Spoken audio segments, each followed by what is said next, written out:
Gente, no cafezinho de prosa de hoje, já está aqui comigo Elisete Afonso de Mesquita Costa Parentes.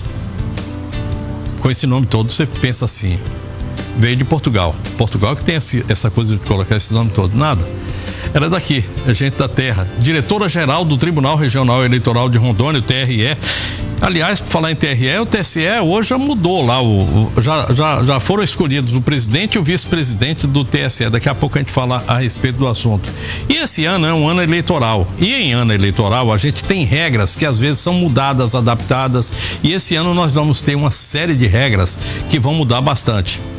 Conversar com a Elisete é beber água de fonte limpa e saber exatamente o que é que a gente vai encontrar nesse pleito municipal de 2016. Como é que fica a propaganda eleitoral com essa mudança? Como é que é o fechamento do cadastro eleitoral para eleitores? As alterações da legislação eleitoral, a questão da identidade, bioidentidade, né? Tem um outro nomezinho que a gente vai... biométrica. Enfim, tem muita coisa. Como é que ficam as convenções partidárias? Como é que eu que quero ser vereador vou fazer a minha campanha com 45 dias? Eu acho que é isso. Quando é que eu posso começar a fazer essa campanha? Porque eu vou ter muito pouco tempo para falar a respeito do assunto. Como é que fica a questão do ficha limpa, lei da ficha limpa? Sobre tudo isso aí, a gente vai agora pro cafezinho de prosa, roda a vinheta e eu recebo a Elisete. Vamos lá. Cafezinho de prosa. Oferecimento CVC, sempre com você. Boa noite, Elisete. Que prazer receber você aqui. Que legal que a gente pode conversar sobre esse momento com um tempo grande para que a gente saiba exatamente o que é que vai acontecer. É muita Porque coisa. Tem muita coisa que mudou, muita né? Coisa. Uhum. Muita coisa e ao mesmo tempo pouca coisa. Uhum. Como é que é isso aí? Nós passamos o ano de 2015 na expectativa da grande reforma eleitoral. Uhum. Muitas propostas, muita discussão, o ano todo bem intenso no Congresso.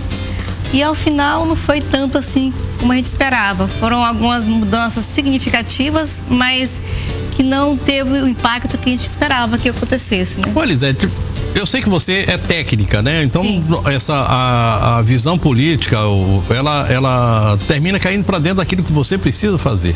Sim. Mas quem é que vem mais ajudando o aperfeiçoamento do sistema eleitoral? É a Justiça através do TSE? É o Executivo através das suas medidas provisórias, do encaminhamento de mudanças, de reformas? Ou é o Legislativo? Afinal de contas, quem é que soma mais nessa história? Eu vou te dizer uma coisa que não é nenhum desses atores. Uhum. Na verdade, nós estamos trabalhando com essa mudança através do eleitor. Que a lei, ela se adapta à realidade. Uhum. Então, com as cobranças da população que está começando a despertar para o cenário político, começa a haver mudança também no nosso legislativo. A Justiça Eleitoral, ela tem legislado, entre aspas, através das resoluções, interpretando a norma aprovada pelo Congresso. E com base nisso, vem aceitando jurisprudência, e quando ela aceita uma jurisprudência que contraria o Congresso muda a lei em favor deles. Isso. Então fica aquela briguinha, né? Que quem faz a lei é o Legislativo, o Judiciário tem que executar, mas aí como tem omissões, o Judiciário interpreta, quando eles não gostam da interpretação, eles mudam a lei para ficar bem claro. Isso aconteceu agora na reforma. E vai acontecer mais vezes, né? Vai acontecer mais vezes. Eu estava vendo esta semana salvo engano, eu não sei se o ministro Marco Aurélio ou o ministro Gilmar Mendes, que são pessoas que normalmente falam fora dos autos, eles não têm muito esse negócio, o mesmo ministro Dias Toffoli, enfim, um deles estava falando, afinal, quem é que judicializa a política? Com certeza não é o judiciário. Não é o judiciário que vai lá dizer assim, olha, me traz tal coisa que eu quero discutir. Exato. A judicialização, ela ocorre porque há uma demanda da sociedade através do legislativo. Me parece que é esse o caminho. Sim. Talvez essa história... A justiça, ela só decide se for provocada. E quem provoca são os advogados, os procuradores. Quando eles chegam ao judiciário pedindo uma posição sobre uma questão de interpretação legal, aí o judiciário interpreta e decide. Bom, nós vamos ter lá agora um presidente do TSE foi escolhido hoje, quer dizer, a escolha é alguma coisa que a gente já sabia que ia acontecer daquele jeito. É tudo assentado já. Então entra o presidente Gilmar Mendes e o vice-presidente Fux. Os dois. O Fux é um juiz bem moderno, tem uma atitude muito pouco conservadora. Já o ministro Gilmar Mendes, ele tem um ânimos de guerra, né? Ele não tem esse negócio de não encarar. Não tem meias palavras. Parte para cima e atropela, diferente do seu vice, que vai ter que ficar ali sendo uma espécie de colchão. Vai ser um equilíbrio ali. Isso, tomara que seja, porque a gente está precisando muito disso. Porque o desequilíbrio está grande, né? Sem contar que o Gilmar Mendes é o relator do processo da prestação de contas da Dilma e do Temer, né? Como é que fica isso aí, segundo sua visão de técnica? Isso acaba ajudando a ocorrer esse julgamento? Ou não existe nada e ele vai julgar de forma técnica? Ele já disse que não, que ele quer fazer. Ele tem esse pecado de se antecipar e antecipar o que ele pensa na mídia, né? Mas vai acontecer, só que na política, que os tribunais superiores são tribunais também muito políticos. Então, na política, a gente não pode fazer previsões. Política como nuvem, aquela historinha, né? Olha para um lado, tá daquele jeito, olha para o outro, daqui então, já mudou. Tem agora alimentos novos, tem a nova delação premiada que está sendo homologada por esses dias, né? Das empreiteiras que doaram para a campanha, a doação limpa. Quer dizer, vai ferver.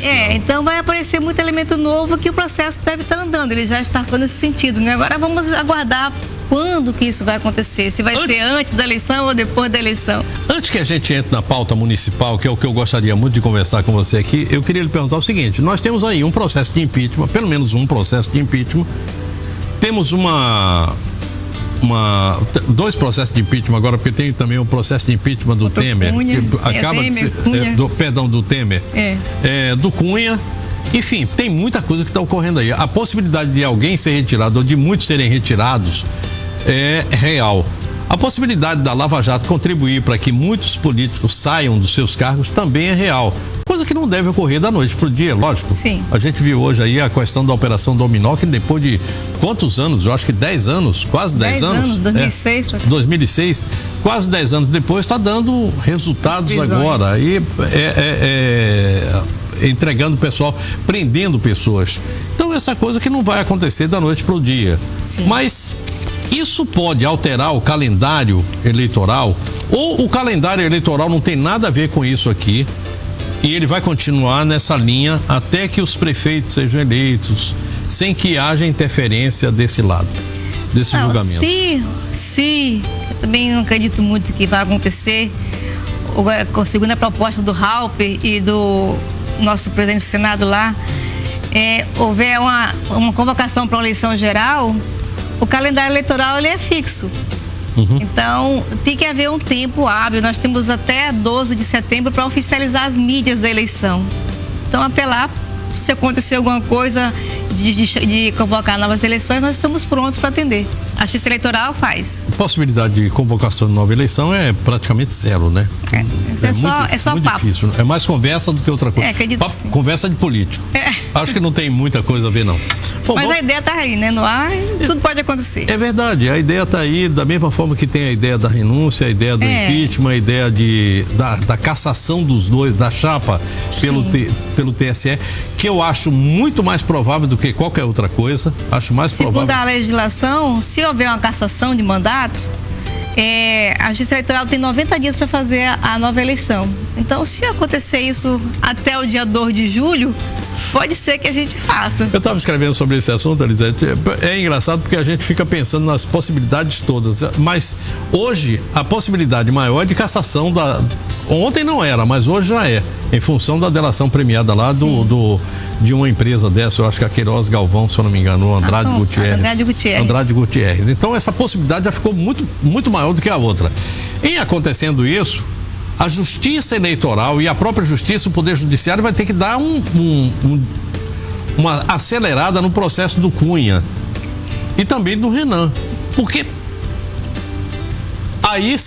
senão seria aquela pergunta que o doutor Barroso fez. eu estou assustado. Será que é isso que nós temos pela frente? E aí a coisa fica realmente bastante complicada. Agora, para que não existe no TSE tramitando nenhum processo de cassação de mandato do Cunha ou de outros Não, eleitos. aí seria afastamento, né? Não, nesse caso, o afastamento seria no Congresso. A Justiça Eleitoral ela não se mete. Ela tem que ser provocada pelo Ministério Público Federal para que possa, através de uma ação, para poder fazer a cassação do mandato. É verdade, deles. me perdoe, é que eu termino confundindo o TSE com o Tribunal Superior Eleitoral com o STF. Como os juízes são os mesmos, a gente termina, nós que somos leigos aqui, a gente termina confundindo as coisas, realmente Aí não tem nada a ver, não. pelo STF, no processo do Cunha lá. Todos são pré-candidatos. Pré-candidato depois da convenção. Só depois da convenção. Sim. Como é que vai ficar a propaganda eleitoral para esse ano com essa mudança toda que está ocorrendo aí? Nós reduzimos o tempo. Tem muita coisa. Vamos começar. Tá. Primeiramente, com essa nova reforma, existe agora o pré-candidato, que antes não existia oficialmente. A gente falava de pré-candidato sabendo que estava cometendo um abuso. Exatamente. Isso. Mas agora não. E agora sim. Com a reforma, a pessoa pode se lançar como pré-candidato, pode manifestar opinião sobre questões políticas. Independentemente da convenção. Exatamente. Então, por exemplo, pode... a gente já sabe que são candidatos ou pré-candidatos. Eu vou falar aqui alguns nomes, a Mariana Carvalho, que tem gente que diz que sim ou não, mas o Pimentel com certeza é. O Ribamar Araújo me diz também que é. O Mauro Nazif, sim, também. Roberto Sobrinho também, já vi notícias. O Léo Moraes. Tá faltando mais gente aí, não? Não, eu falo que tá confirmado mesmo. Então, eu acho que tem uns 9 aí. Eu tava vendo hoje a coluna do Taborda e ele falava que tem 9. Eu tô tentando me lembrar aqui assim, mas eu tenho que, de novo, fechar. Eu tenho que fechar os olhos para enxergar direito aquilo que ele escreveu. Mas, enfim, tem muita gente. Tem o Roberto Sobrinho. Enfim, tem mais gente aí que tá querendo. Tem um bocado. Querendo, todo mundo pode. E todo mundo agora já pode dizer que é pré-candidato. Até eu. Eu sou pré-candidato a nada. Mas vamos lá. Pois é, então agora já pode pela lei, né? Ele só não pode pedir expressamente voto, mas já pode se mostrar, já apresentar opiniões sobre as questões políticas. Muito e legal. Dizer eu sou pré-candidato. Que também era uma hipocrisia proibir isso, né? Então a lei ela veio abrir, isso foi uma coisa boa que ela trouxe. Da mesma forma que Exatamente. É uma hipocrisia ainda, a gente diz assim, não pode pedir voto. Como é que eu vou dizer que sou pré-candidato e não vou pedir voto? Mas isso aí é uma mudança para o ano que vem, para a próxima eleição. São devagarinho, cada uma né? vai. E agora, assim, os momentos das convenções mudaram. Antes da convenção, vamos lá. Sim. Vamos falar ainda dos pré-candidatos. Vereador. Eu sou pré-candidato a vereador. Já posso dizer que eu sou candidato a vereador? Porque... Não, ainda tem que passar pela convenção. Só existe um candidato a vereador nato, é aquele que está no exercício do mandato. Então, todos os candidatos que estão lá, os 21 que estão lá no... Eles automaticamente, se tiver no mesmo partido, foi eleito pelo partido, ele já é candidato à reeleição. É nato. É nato, ele nem passa pela convenção. Vamos lá para a convenção agora. Sim.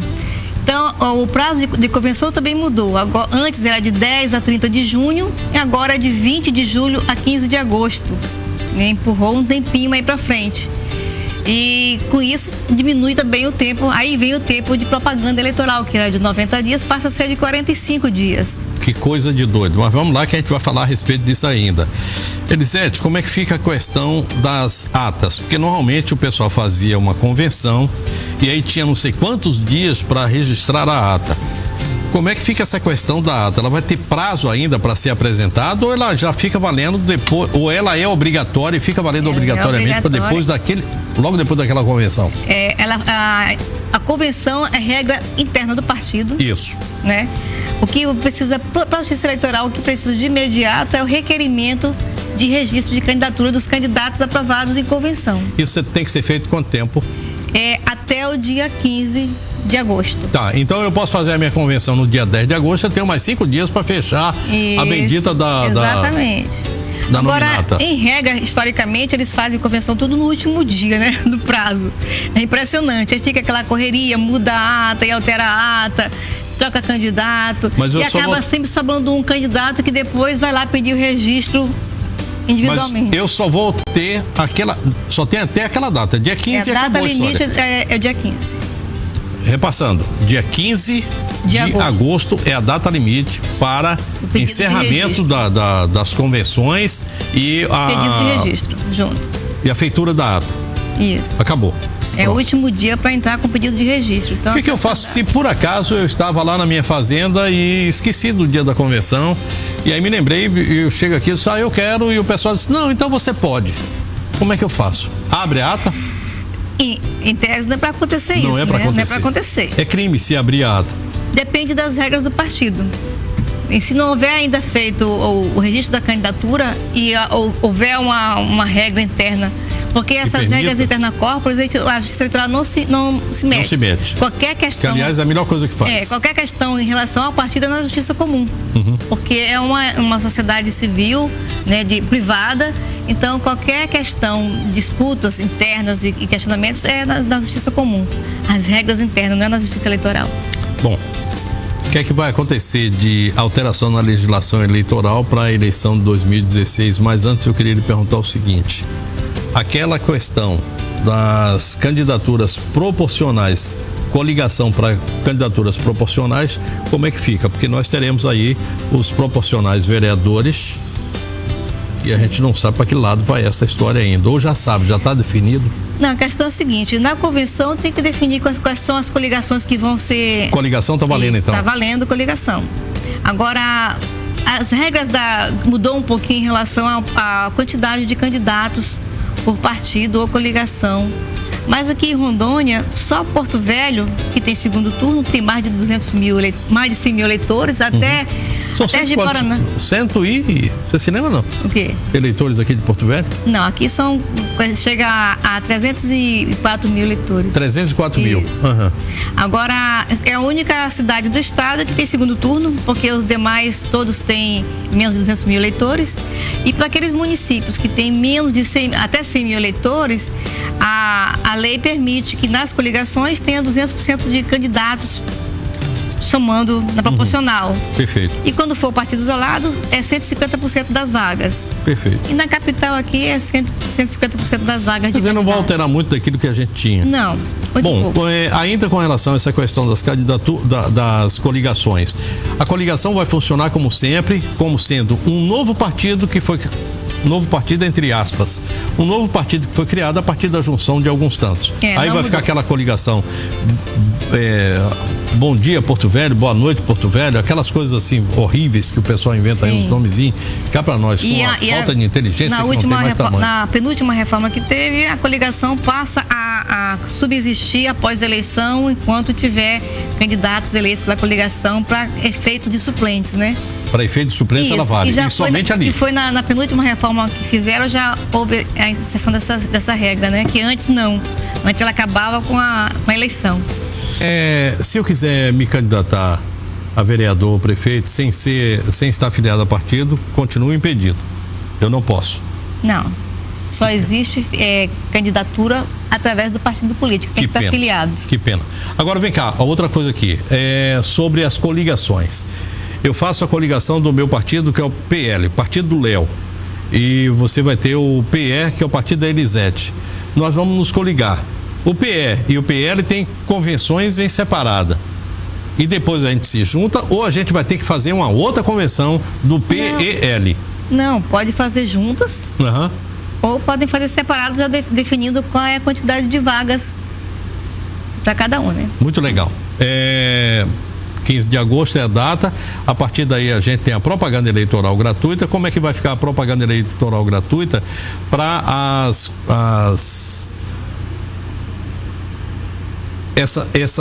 essas pessoas? Não, o tempo e com a junção desses partidos. Tá, com essas coligações. Como é que vai ficar isso aí? Alguém define? É o TRE que define? A coligação é como se fosse um partido. Uhum. Então, o tempo vai ser dividido entre os candidatos do partido.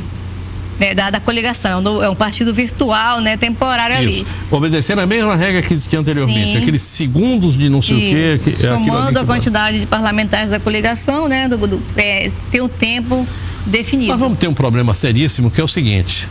Com essa nova lei, 45 minutos de propaganda o candidato a prefeito... 45 dias. Perdão, 45 dias. Ele vai querer mandar naquele horário eleitoral. Vai ser muito difícil. Como é que vai ficar? O TRE vai fazer o quê? As regras mudaram, né? Agora, pela nova regra, nas eleições municipais, o prefeito ele tem horário todos os dias, de segunda a sábado. Antigamente era 3 dias na semana e outros 3 dias eram os candidatos a vereador. Agora são 2 blocos de 10 minutos, né, para os prefeitos, e as inserções são para os vereadores, que são 70 minutos de sessões.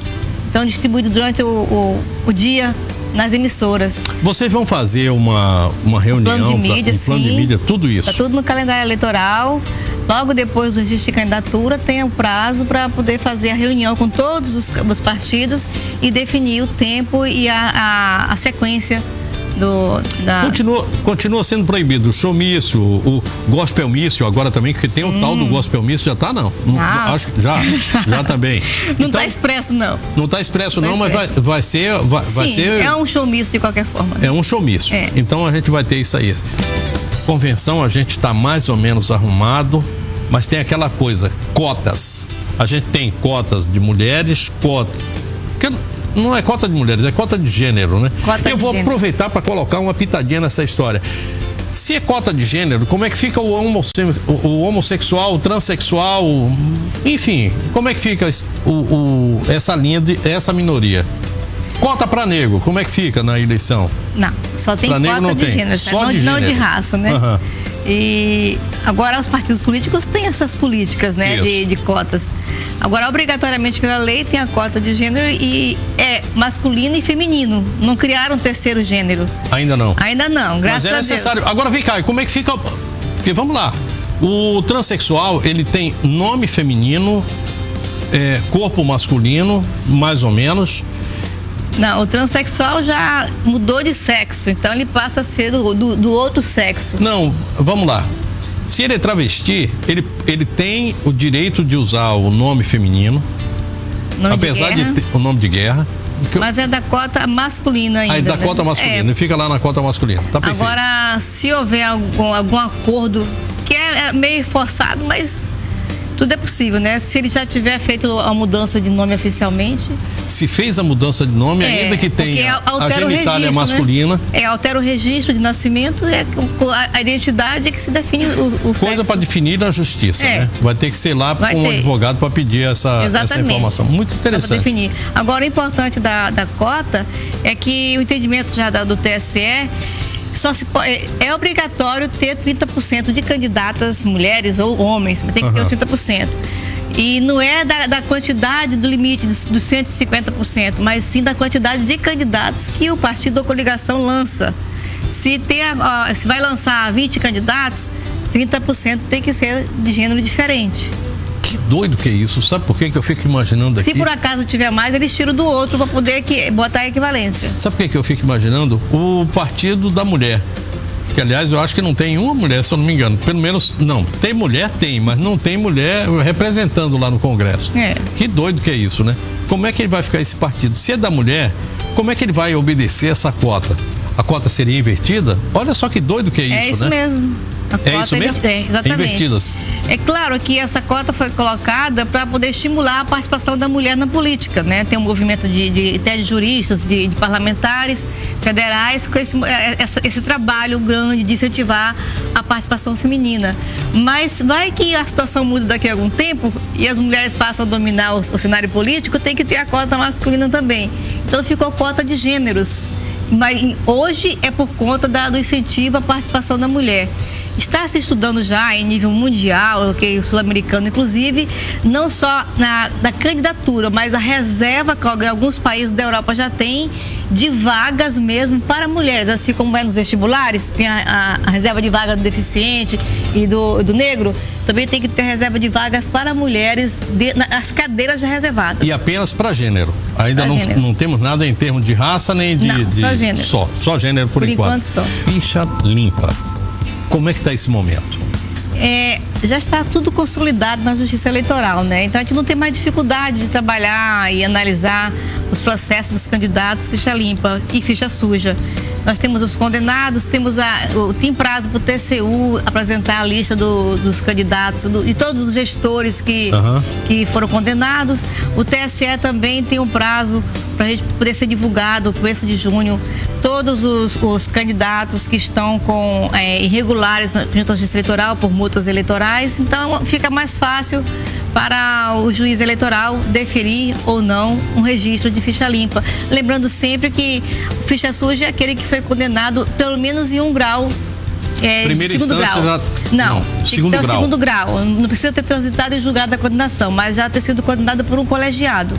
Se ele foi condenado por um colegiado, já não é ficha limpa. Já não é ficha limpa. Beleza. Se foi só em 1º grau, ainda é. Prestação de contas, eu vou agregar mais uma coisa aqui, caixa 2. Nossa, mãe.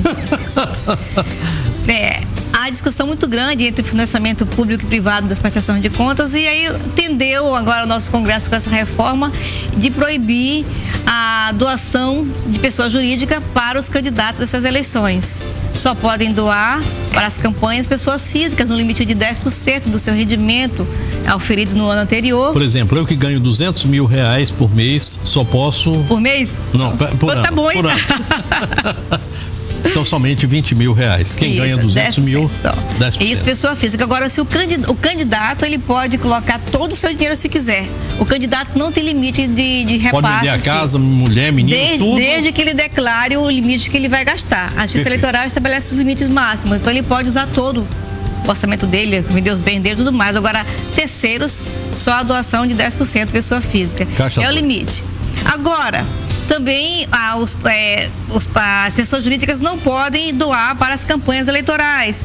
Mas a lei dos partidos políticos não proibiu a pessoa jurídica de doar para o partido político normalmente, fora de campanha. Ou seja, a velha safadeza continua aberta. Com um detalhe, eles alteraram a lei dos partidos políticos dizendo o seguinte, que o partido pode repassar dinheiro dele para os candidatos sem ter que declarar qual é a fonte que recebeu. Com mais um detalhe, a prestação de contas anual do partido, que é separada da prestação de contas de campanha, não precisa mais ter escrituração contábil, só apresentação formal. Ou seja, Lisete, nós abrimos a porta da picaretagem explícita e organizamos um jeito de fazer o Caixa 2 sem que ninguém perceba. Eu acho que é mais ou menos isso. Estou errado ou não? É o que se subentende com tudo isso, né? Ou seja, oficialmente, a campanha eleitoral não pode ter doação de pessoa jurídica. O TSE pode se insurgir contra isso e atuar, porque o TSE tem a força de legislar durante o período eleitoral. Ele tem força de regular e legislar. Ele pode se insurgir e consertar esse erro? Não. Não pode mais? Não, é vontade soberana do Congresso, que foi eleito pelo povo e que faz as leis. O que a gente pode fazer, no caso de alguma lacuna na lei, ele pode complementar, mas nunca mudar. Muito obrigado.